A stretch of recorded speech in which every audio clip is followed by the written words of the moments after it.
What's up, my good people? This is Jason Hairston and my man Jay English.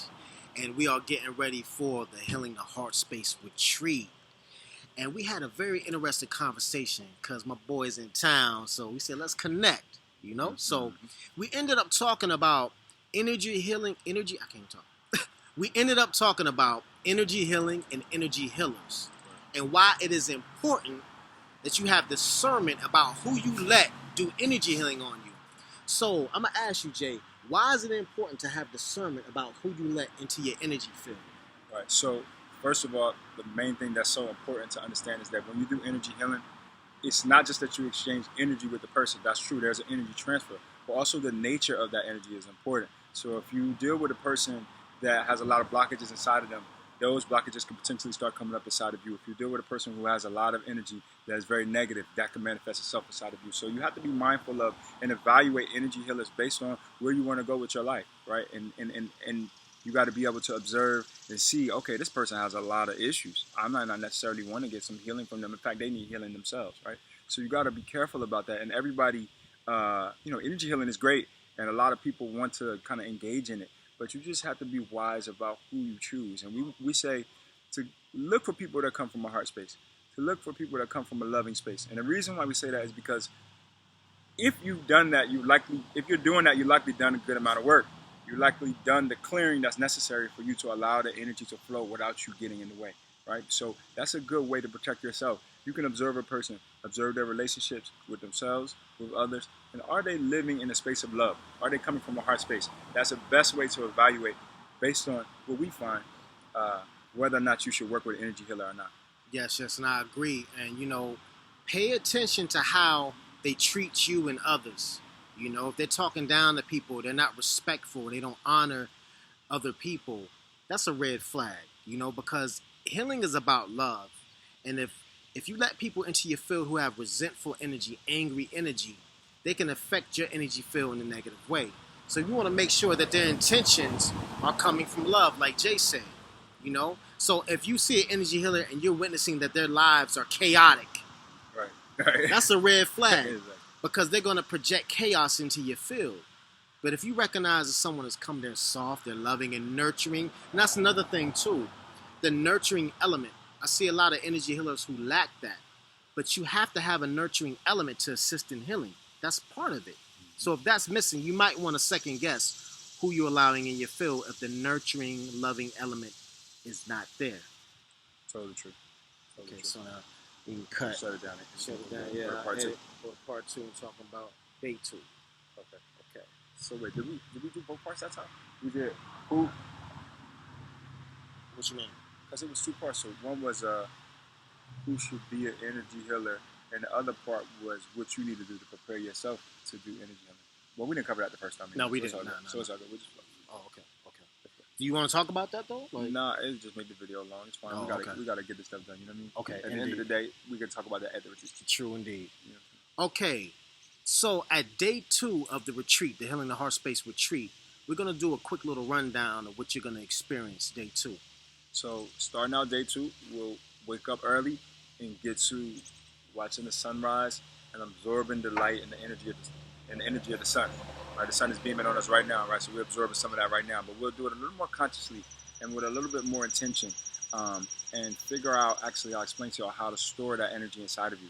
And everybody that does this exercise, I find they love it because they feel full of light. It's almost like you're taking an internal light bath. So I like to start out the day like that, just so that we can start at a high vibration in the right place. And then coming out of that, we'll do some work on opening the heart. We'll have some discussions on opening the heart. We'll do some personal connection exercises where we allow ourselves to drop our boundaries, get out of our minds, get out of the space of being just an individual, and go into our feeling center, right? So you're allowing yourself to be in an intimate environment with people, not necessarily sexual, but an intimate environment with people so that healing can take place, so that connection can take place. And then coming out of that, we'll do a guided meditation to help open up the heart a little more. Right. Then we'll make a quick break for breakfast, and then we'll come back, and I will conduct one of the exercises from my shamanic dance healing circle, which will help us learn how to shift in and out of the masculine and feminine principles. We're going to do what I call the surrender ritual. So it's going to be very interesting and teach us how to connect beyond gender roles and connect more on an energetic level, on a deeper level. It's going to be powerful. Or so then coming out of that, we'll do what we call the hug ritual. And in the hug ritual, we get very close. We hug, and people hug, but they don't really hug now, right? Yeah, and we see people hug with each other. You see what I'm saying? This. So they hug for 10 seconds maybe at the most, and that's a good one. But we're gonna hug for a while, right? And we're gonna allow that you to sink into that energy with another person. And what you're gonna find when you do that, I don't want to tell too much, is just that as the mind drops off, the reality of oneness emerges, right? So we'll allow ourselves to get into that experience, and a lot of people, when they have that experience, they're like, man, I've never experienced anything like this before. A hug is so simple, but it will allow you to directly experience the connection that we have with each other that sometimes people can't figure out in their mind. So that's a good one. Next, coming out of that, Jason will be doing. Yeah, we're going to talk about exploring relationships from heart space, what that means, and tools on how to do just that. Because a lot of times we relate on superficial levels. So we're going to talk about how we can relate to each other directly from the essence of each other, to connect on a deeper level, so the love can assist us in healing and pulling up the things that are keeping us from being authentic, holding us back from being having relationships that can teach us more about ourselves and help us grow. So relating from the heart space is what I'll be teaching. So after we do relating from the heart space, we're going to do something that's a little more creative, a little more fun, a little more kind of returning to your inner child sort of thing. And we'll be going out in nature. And as we go out in nature, we'll do building the heart house. So this is something that's like, the heart is internal. And it's something that's expansive, and it connects us to everybody. But we want to ritually, symbolically create a version of your heart out of natural elements, right? Out in nature, right? So we say creating a heart house, creating a space for your heart to live in the world, right? And I find that this allows for you to just make it more real, for you to take that heart energy and start using it to build and be creative. Even when I was in search of a house, I actually built a heart house. And me and my wife built a heart house. And very shortly after that, our house manifested that we wanted. Right? So there's a very powerful thing that you can do. It's symbolism in it. There's an element of manifestation in it as well. So we'll do building the heart house. Right. And then we'll go into healing through intimacy. Doing exercises that'll help us connect more on a soul level, because like I said before, we connect more on a superficial level. So we'll do a love is blind exercise that will help us connect beyond gender roles, beyond religion, beyond race. Okay? So that's going to be a good one. Yes. And then coming out of that, we will do the second part of energy healing, right? So we had in day one started to break down some of the dynamics of energy healing, and we'll go into a little bit more detail on day two. Breaking down how to use the chakras for energy healing, how to use quantum touch for energy healing, which is a great system for pain relief, as well as how to do body scanning, stuff like how to evaluate the aura and these sorts of things that are useful if you really want to be a good energy healer. And we'll finish out the final exercise for day two.